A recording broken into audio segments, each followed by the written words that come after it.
ಇವತ್ತಿನ ಕಾಲಕ್ಕೆ ಸೈಟ್ ಅಂದ್ರೆ ಭೂಮಿ ಅಲ್ಲ, ಅದೊಂಥರ ಗಗನ ಕುಸುಮ. ಜಾಗ ತಗೊಂಡು ಮನೆ ಕಟ್ಟೋದು ಅಂದ್ರೆ ಹುಡುಗಾಟದ ಮಾತೇ ಅಲ್ಲ. ಯಾಕಂದ್ರೆ ಚಿನ್ನ ಅಲ್ಲ, ವಜ್ರದ ಬೆಲೆಯನ್ನೇ ಹಿಂದಿಕ್ಕುವ ಮಟ್ಟಿಗೆ ಭೂಮಿ ಬೆಲೆ ದಿನೇ ದಿನೇ ಗಗನಕ್ಕೆ ಏರ್ತಾ ಇದೆ. ಅದರಲ್ಲೂ ಹುಬ್ಬಳ್ಳಿ ಧಾರವಾಡದಲ್ಲಿ ಸ್ವಂತ ಜಾಗದಲ್ಲಿ ಮನೆ ಕಟ್ಟಬೇಕು ಅಂತ ಸಾಲ ಸೋಲ ಮಾಡೋದಕ್ಕೂ ಜನ ರೆಡಿ ಇದ್ದಾರೆ. ಅಂತಹ ಜನರ ಭಾವನೆಗಳೇ ರಿಯಲ್ ಎಸ್ಟೇಟ್ ಧೋಕಾ ಕಂಪನಿಗಳ ಬಂಡವಾಳವಾಗಿರೋ ಭಯಾನಕ ಕಥೆ.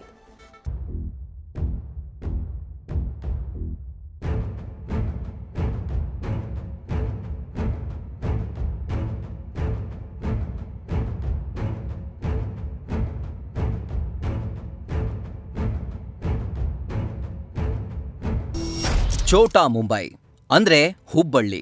ಶಿಕ್ಷಣದಿಂದ ಉದ್ಯೋಗ ಉದ್ಯಮದವರೆಗೂ ಹುಬ್ಬೇರಿಸುವಂತೆ ಬೆಳೆದಿರೋ ನಗರ.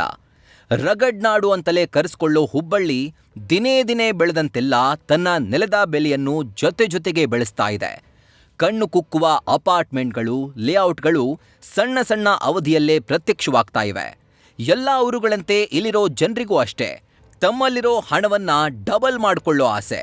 ಅಪಾರ್ಟ್ಮೆಂಟ್ ತಗೊಂಡ್ರೆ ಹಣ ಅಂದುಕೊಂಡಷ್ಟು ಮರಿ ಹಾಕಲ್ಲ ಅನ್ನೋ ಒಂದೇ ಒಂದು ಕಾರಣಕ್ಕೆ ಹುಬ್ಬಳ್ಳಿ ಜನ ಸೈಟ್ಗಳ ಮೇಲೆ ದುಡ್ಡು ಸುರಿಯೋದಕ್ಕೆ ರೆಡಿಯಾಗಿರ್ತಾರೆ.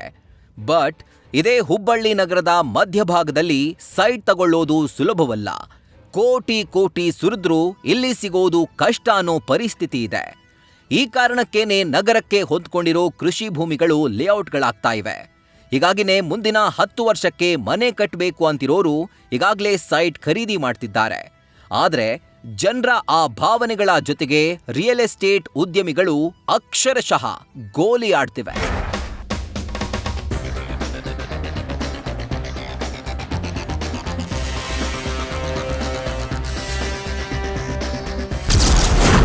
Case number 1.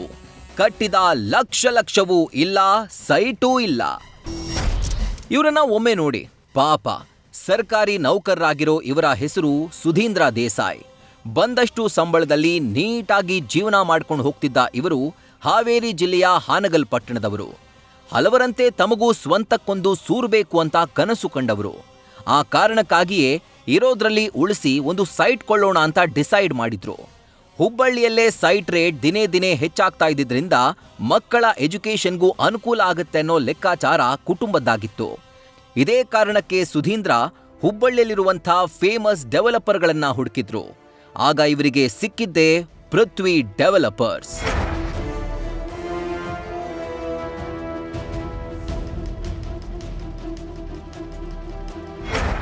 ಹುಬ್ಬಳ್ಳಿಯ ವಿದ್ಯಾನಗರದಲ್ಲಿರೋ ಈ ಪೃಥ್ವಿ ಡೆವಲಪರ್ಸ್ ಸಿಕ್ಕಾಪಟ್ಟೆ ಫೇಮಸ್ಸು. ಹೀಗಾಗಿನೇ ಹಿಂದೂ ಮುಂದೂ ಯೋಚನೆ ಮಾಡದೆ ಸುಧೀಂದ್ರ ದೇಸಾಯಿ ಧಾರವಾಡದ ತಡಸಿನಕೊಪ್ಪದ ಬಳಿ 2 ಸೈಟ್ ಬುಕ್ ಮಾಡಿದ್ರು. 1029 ಸ್ಕ್ವೇರ್ ಫೀಟ್ ಅದರ ವಿಸ್ತೀರ್ಣವಾಗಿತ್ತು. ಟೋಕನ್ ಅಮೌಂಟ್ 4 ಲಕ್ಷ, ಜೊತೆಗೆ ತಿಂಗಳಿಗೆ 20,000ದಂತೆ 60 ತಿಂಗಳು ಕಟ್ಟಿರೋ EMI ಸೇರಿ ಒಟ್ಟು 10 ಲಕ್ಷ ಇವರ ಕಡೆಯಿಂದ ಕಟ್ಟಿಸ್ಕೊಂಡಿದ್ದಾರೆ.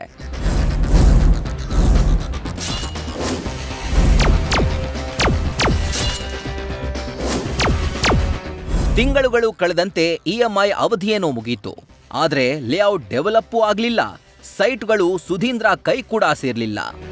10,000 ರೂಪಾಯಿ ತುಂಬಿದ್ದು ಮತ್ತು 4 ಲಕ್ಷ ರೂಪಾಯಿ ಟೋಕನ್ ಅಮೌಂಟ್ ಸೇರಿ ಒಟ್ಟು 10 ಲಕ್ಷ ಆಗಿದ್ದಾರೆ. ಅದು 10 ಲಕ್ಷ ಆಗಿದ್ದಕ್ಕೆ ನನಗೆ ನಿಮ್ಮ ಸೈಟು ಕೊಡುವಲ್ರಿ ಮತ್ತು ನನಗೆ ಅಮೌಂಟ್ ಬಗ್ಗೆ ನೀನು ಇದಾಗವಲ್ತು, ಅದಕ್ಕೆ ನನಗೆ ಸೈಟ್ ಕೊಡೋದಕ್ಕಂತ ವ್ಯವಸ್ಥೆ ಮಾಡಿರಿ ಅಂದೆ ನಾನು. ಅವ್ರು ಇನ್ನೂ ಎಣ್ಣೆ ಆಗ್ಲಿಕ್ಕತ್ತದ, ಗ್ರೀನ್ ಬೆಲ್ಟ್ ಅವ, ಎಲ್ಲೋ ಬೆಲ್ಟ್ ಆಗಬೇಕು, ಆದಿದ್ದು ಏನೇನೋ ಉದಾಹರಣೆ ಹೇಳ್ತಿದ್ರು. ನನಗೆ ಯಾಕೋ ಮುಂದೆ ಅವ್ರ ಮೇಲೆ ನಂಬಿಕೆ ಬರಲಿಲ್ಲ. ಅದಕ್ಕೆ ನಾನು ಒಂದು 2022ರಾಗ 8ನೇ ತಿಂಗಳದಾಗ ನಾನು ಅರ್ಜಿ ಕೊಟ್ಟೆ ಅವರಿಗೆ. ನನಗೆ ಬೇಡ, ನೀವು ನಿಮ್ಮ ಅಗ್ರಿಮೆಂಟ್ ಪ್ರಕಾರ ನನಗೆ ನನ್ನ ಅಮೌಂಟನ್ನು ಏನು ಕೊಟ್ಬಿಡ್ರಿ ಅಂಥೇಳಿ. 8ನೇ ತಿಂಗಳದ ನಾನು ಅಪ್ಲಿಕೇಶನ್ ಕೊಟ್ಟೆ. ನನ್ನ ಕಡೆ ಅವರು ರಿಸೀವ್ಡ್ ಹಾಕಿದ್ದು ಅದ ಸೈನ್. ನಾನು ವಿದಿನ್ 3 ಅಥವಾ 5 ಮಂತ್ ಒಳಗೆ ನಿಮ್ಮ ಅಮೌಂಟ್ ರಿಟರ್ನ್ ಮಾಡ್ತೀನಿ ಅಂತ ಬರೋದು ಪೃಥ್ವಿ ಡೆವಲಪ್ಸ್ ಆಫೀಸಿಂದ ನಂಗೆ ಸೈನ್ ಮಾಡಿ ಕೊಟ್ಟಿದ್ದಾರೆ.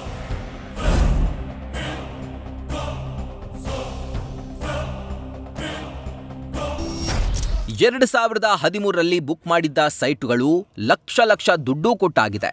ಆದರೆ 2025ರ ಮಾರ್ಚ್ ತಿಂಗಳು ಬಂದರೂ ಇನ್ನೂ ಸೈಟ್ ಸಿಕ್ಕಿಲ್ಲ, ದುಡ್ಡೂ ವಾಪಸ್ ಬಂದಿಲ್ಲ. ರಿಯಲ್ ಎಸ್ಟೇಟ್ನವರ ಮೋಸದಿಂದ ಬೆಂದಿರೋ ಇವರು ಈಗ ನ್ಯಾಯಾಲಯ ಒಂದೇ ದಾರಿ ಅಂತಿದ್ದಾರೆ.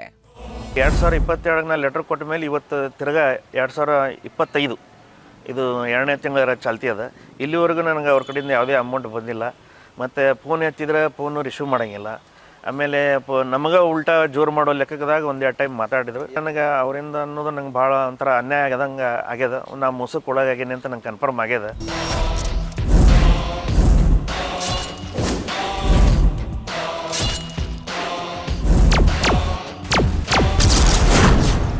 Case number 2. ಸಲೂನ್ನಲ್ಲಿ ದುಡಿದಿದ್ದೆಲ್ಲ ಸೈಟ್ಗೆ ಹೋಯಿತು. ಈ ವ್ಯಕ್ತಿ ನೋಡಿ, 28 ವರ್ಷದ ಇವರು ಭಾಸ್ಕರ್ ಕುಡಕಿಲ್ಲ. ಜೀವನೋಪಾಯಕ್ಕೆ ಅಂತ ಸಲೂನ್ ಇಟ್ಕೊಂಡಿದ್ದಾರೆ. ಬಡತನ ಇದ್ರೂ ಮನುಷ್ಯನ ಜೀವನದ ದೊಡ್ಡ ಕನಸು ಇವರನ್ನೂ ಬಿಡಲಿಲ್ಲ. ಆ ಕನಸು ಸೈಟ್ ತಗೋಬೇಕು ಅನ್ನೋದಾಗಿತ್ತು.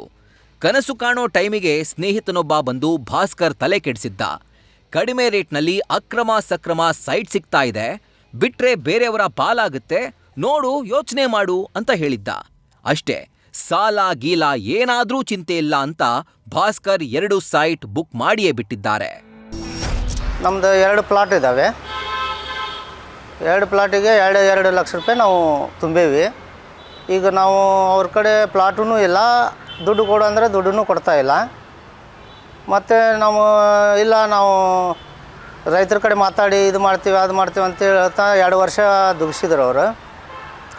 ಅದರಿಂದ ಈಗ ನಾವು ಅವ್ರಿಂದ ಬೆನ್ನು ಹತ್ತಿ ಸಾಕಾದ. ಈಗ ಆಫೀಸ್ನೂ ಬಂದೈತಿ, ಅವರು ಎಲ್ಲೇನೂ ಇದು ಸಿಗ್ತಾನೆ ಇಲ್ಲ ಅವರು. ಹೀಗಾಗಿ ನಮ್ಗೆ ಅನ್ಯಾಯ ಆಗೈತಿ.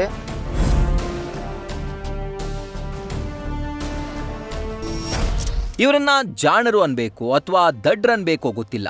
ಯಾಕಂದ್ರೆ ಇವರು ಸೈಟಿಗೆ ಅಂತ ಮೊದಲು 2 ಲಕ್ಷ ರೂಪಾಯಿ ಕೊಟ್ಟಿದ್ದು ಹೆಸರೇ ಇಲ್ಲದ ಆ ಡೆವಲಪರ್ ಕಚೇರಿಯಲ್ಲಿದ್ದವರ ಕೈಗಂತೆ. ಹುಬ್ಬಳ್ಳಿಯ ಸ್ಯಾಟಲೈಟ್ ಕಾಂಪ್ಲೆಕ್ಸ್ನಲ್ಲಿ ಅವರ ಕಚೇರಿ ಇತ್ತಂತೆ. ಮುಂದೆ EMI ಹೆಸರಲ್ಲೂ ಭಾಸ್ಕರ್ ಪ್ರತಿ ತಿಂಗಳು 5,000 ರೂಪಾಯಿ ಕೊಡ್ತಾ ಬಂದಿದ್ದಾರೆ. 5 ಲಕ್ಷಕ್ಕೆ 20x30 ವಿಸ್ತೀರ್ಣದ ಸೈಟ್ ಕೊಡೋದಾಗಿ ಹೇಳಿ ಯಾಮಾರಿಸಿದ್ದಾರೆ.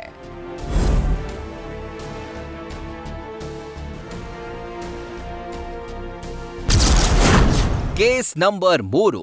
ಮಕ್ಕಳಿಗೆ ಆಸ್ತಿ ಮಾಡಲು ಹೋಗಿ ಹಣ ಕಳೆದುಕೊಂಡ್ರು. ಇಗೋ ಇಲ್ಲಿ ನಿಂತಿದಾರಲ್ಲ, ಇವರು ಸೋನಿಯಾ ಗಾಂಧಿನಗರದ ಹಿರಿಯರು. ಈ ಇಳಿ ವಯಸ್ಸಲ್ಲೂ ತಳ್ಳುವ ಗಾಡಿಯಲ್ಲಿ ಬಟ್ಟೆ ವ್ಯಾಪಾರ ಮಾಡ್ತಾರೆ. ಹೆಸರು ನಾಗೇಶ್ ತರ್ಲಗಟ್ಟಿ. ಇವರು ವಾಸವಾಗಿರೋ ಇದೇ ಸೋನಿಯಾ ಗಾಂಧಿನಗರದ ಪಕ್ಕದ ಬೀಡನಾಳದಲ್ಲಿ 7 ಎಕರೆ ಜಾಗದಲ್ಲಿ ಲೇಔಟ್ ನಿರ್ಮಾಣವಾಗ್ತಾ ಇದೆ ಅನ್ನೋ ಸುದ್ದಿ ಇವರ ಕಿವಿಗೆ ಬಿದ್ದಿದೆ.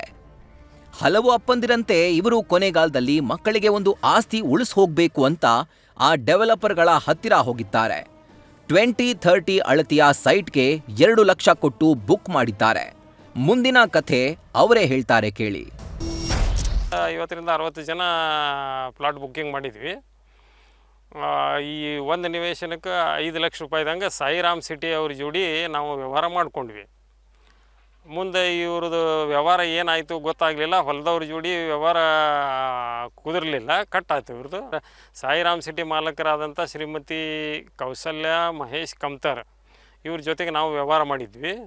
ಮುಂದೆ ಬರ್ತಾ ಬರ್ತಾ ಅದು ನಾವು ಏನೇನು ಪ್ರಯತ್ನ ಮಾಡಬೇಕು ಅವೆಲ್ಲ ಪ್ರಯತ್ನ ಮಾಡಿದರೆ ಯಾವುದೂ ಆಗಲಿಲ್ಲ. ಮುಂದೆ ಗ್ರಾಹಕ ನ್ಯಾಯಾಲಯಕ್ಕೆ ನಾವು ಹೋದ್ವಿ.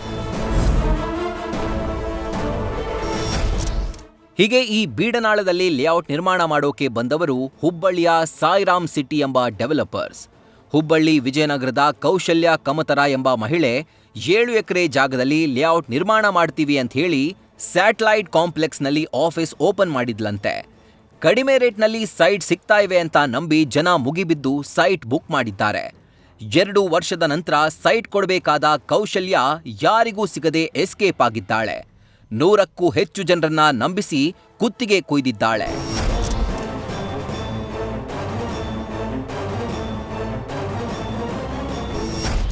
ಇಲ್ಲಾಗಿರೋದಿಷ್ಟೇ, ಕೌಶಲ್ಯ ಯಾವ ರೈತನೊಂದಿಗೆ ಜಮೀನು ಖರೀದಿಯ ಡೀಲ್ ಮಾಡಿಕೊಂಡಿದ್ಲೋ ಆ ರೈತನಿಂದ ಅದೇ ಸಮಯದಲ್ಲಿ ಜಮೀನು ಖರೀದಿ ಮಾಡಲಿಲ್ಲ. ಅದಾಗ್ಲೇ 2 ವರ್ಷ ಆಗೋಯ್ತು. ಹಳೆ ಮಾರ್ಕೆಟ್ ರೇಟ್ಗೆ ಜಮೀನು ಕೊಡೋದಕ್ಕೆ ಒಪ್ಪದ ರೈತ ಡೀಲ್ ಬೇಡ ಅಂದಿದ್ದ. ಅಲ್ಲಿಗೆ ಕೌಶಲ್ಯಾಳ ಲೇಔಟ್ ಕನಸು ನುಚ್ಚುನೂರಾಗಿತ್ತು. ಬಡವರಿಂದ ಸಂಗ್ರಹಿಸಿದ್ದ ಹಣ ಲಕ್ಕ ಲೈಫ್ಗೆ ಖಾಲಿ ಆಗಿತ್ತು. ಆಗ ಬುಕ್ಕಿಂಗ್ ಹಣ ಕೊಡೋದಕ್ಕೂ ಆಗದೆ, ಸೈಟ್ ನೀಡೋಕ್ಕೂ ಆಗದೆ ಕೌಶಲ್ಯ ಯಾರ ಕೈಗೂ ಸಿಗದೆ ಜೂಟಾಗ್ಬಿಟ್ಟಿದ್ಲು. ಮೋಸ ಹೋದಾಗಿನಿಂದ ಇಲ್ಲಿಯ ಜನ ಈ ಸೈಟ್ಗೆ ಹೋಗಿ ತಮಗಾಗಿ ಗುರುತಿಸಿದ್ದ ಸೈಟಲ್ಲಿ ಇಣುಕಿ ನೋಡಿ ಬರ್ತಿದ್ದಾರೆ. ಪ್ರಕರಣ ಗ್ರಾಹಕರ ನ್ಯಾಯಾಲಯದಲ್ಲಿದೆ.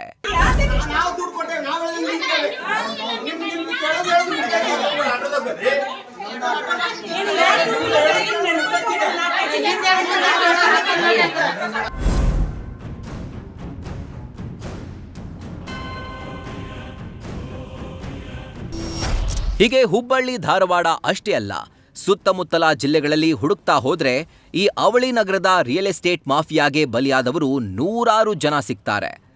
ಹಾಗಾಗಿ ಇಂದು ಸಿಗುತ್ತೆ ನಾಳೆ ಸಿಗುತ್ತೆ ಅಂತ ಸೈಟ್ಗಾಗಿ ವರ್ಷಗಳಿಂದ ಕಾಯ್ತಾ ಕೂತಿರೋರ ಸಂಖ್ಯೆ 1000 ದಾಟುತ್ತೆ. ಇವರದ್ದೇ ದುಡ್ಡಲ್ಲಿ ಜಮೀನು ಖರೀದಿಸಿ, ಇವರದೇ ದುಡ್ಡಿನಲ್ಲಿ NAKJP ಮಾಡಿಸಿ, ಇವರದ್ದೇ ದುಡ್ಡಲ್ಲಿ ಲೇಔಟ್ ಡೆವಲಪ್ ಮಾಡಿ ಇವ್ರಿಗೇನೇ ವಾಪಸ್ ಮಾರಾಟ ಮಾಡೋ ಕಲೆ ಕೇವಲ ಹುಬ್ಬಳ್ಳಿ ಧಾರವಾಡದ ಡೆವಲಪರ್ಗಳಿಗೆ ಮಾತ್ರ ಗೊತ್ತು. ಅಂಥವರ ಬಂಡವಾಳವನ್ನ ನ್ಯೂಸ್ ಫಸ್ಟ್ ಅತಿ ಶೀಘ್ರವೇ ಬಯಲು ಮಾಡಲಿದೆ.